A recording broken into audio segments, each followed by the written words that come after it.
Hello guys, how are you all? Welcome to my YouTube channel. Myself Prashant.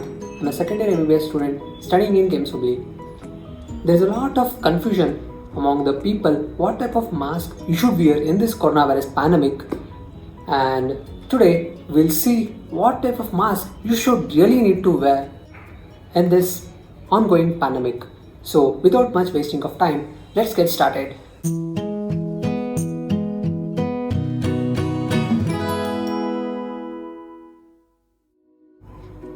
Along with the other protective measures such as social or physical distancing and proper hand hygiene, this face mask may be an easy and inexpensive and potentially an effective way to stay safe and flatten the COVID-19 curve. Health agencies, including the Centers for Disease Control and Prevention (CDC), now encourage all people to wear masks or face coverings when out in the public. With the new coronavirus known as SARS-CoV-2, the largest amount of viral shedding or transmission happens early in the course of the disease. Therefore, people may be contagious before they even start to show the symptoms. Moreover, scientific models suggest that up to 80% of the transmission stems from the asymptomatic carriers of the virus. Emerging research suggests that widespread mask use may help limit the transmission of the virus by people who don't realize that they may have it. There are many types of masks which are available in the market. Let's see one by one which suits best for you. First, coming to the respirators. The fit and seal-tested respirators are made of tangled fibers that are highly effective at filtering pathogens in the air. These respirators must meet the rigorous filtration standards set by the National Institute for Occupational Safety and Health. The diameter of the coronavirus is estimated to be 125 nanometers. Keeping this in mind, we list out some of the respirators and which can prevent these particles.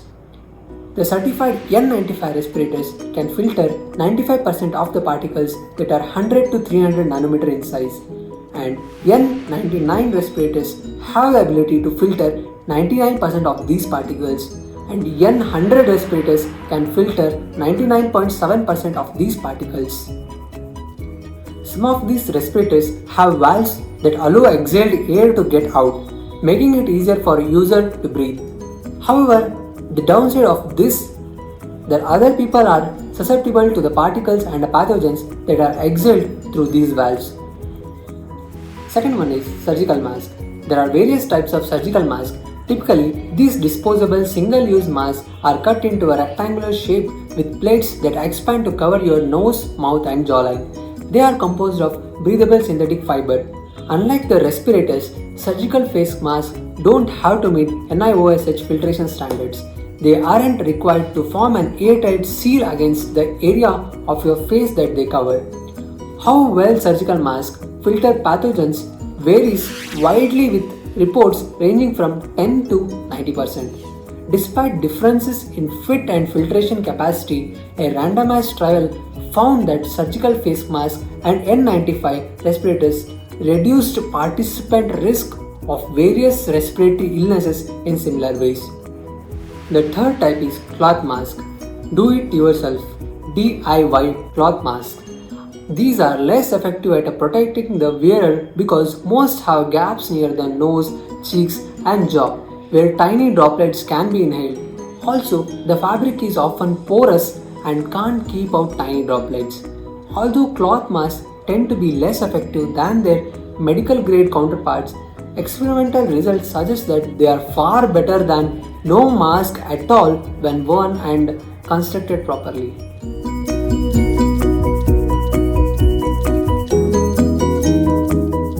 The materials which work best for the homemade mask, according to the CDC, using 2 layers of tightly woven 100% cotton fabric such as quilter's material or bedsheet with a high threaded count folded in multiple layers.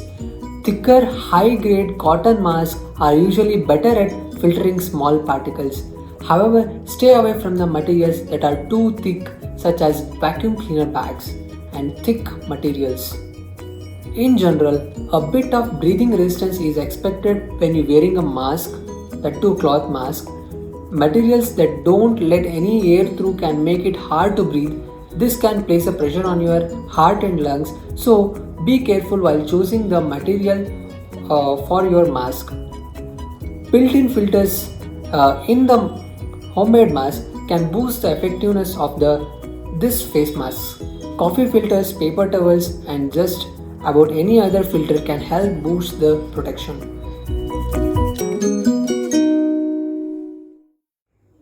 Surgical masks and respirators are in high demand and supplies are limited. Therefore, they should be reserved for the frontline healthcare workers and first responders. However, the CDC recommends that just about everyone wear a cloth face mask. Some of the safety tips you should need to follow while wearing the mask are: use proper hand hygiene each time you put on, remove, or touch the surface of your mask. Put on and take off the mask by holding by the ear loops or ties, not by touching the front of the mask. Make sure the face mask fits snugly and straps fit securely over your ears or behind your head. Avoid touching the mask while it's on your face. Sanitize your mask properly if it's possible. Run your cloth mask through the washer and dryer after each use. Wash it with a laundry detergent. You can also place the face mask in a paper bag and store it in a warm, dry place for 2 or more days before wearing it again. If you must reuse your respirators or surgical mask, isolate it in a breathable container such as paper bag for at least 7 days. This helps ensure the virus is inactive and no longer infectious. Coming to the conclusion, in addition to physical distancing and using proper hand hygiene, many health experts consider the use of face masks to be a key measure in helping to prevent the spread of COVID-19. Although homemade cloth masks aren't as effective at filtering out small particles as respirators and surgical masks, they offer more protection than not wearing any face mask at all. The effectiveness of homemade face masks can be enhanced with proper construction, wear, and maintenance. As people return to work, continued use of appropriate face masks might help mitigate an increase in virus transmission. I hope you got the necessary information what type of mask you should need to wear in this ongoing pandemic. Thanks for watching. If you like my video, hit that like button, subscribe to my channel, and share this to your friends and family members. I'll see you guys in my next video. Until then, bye.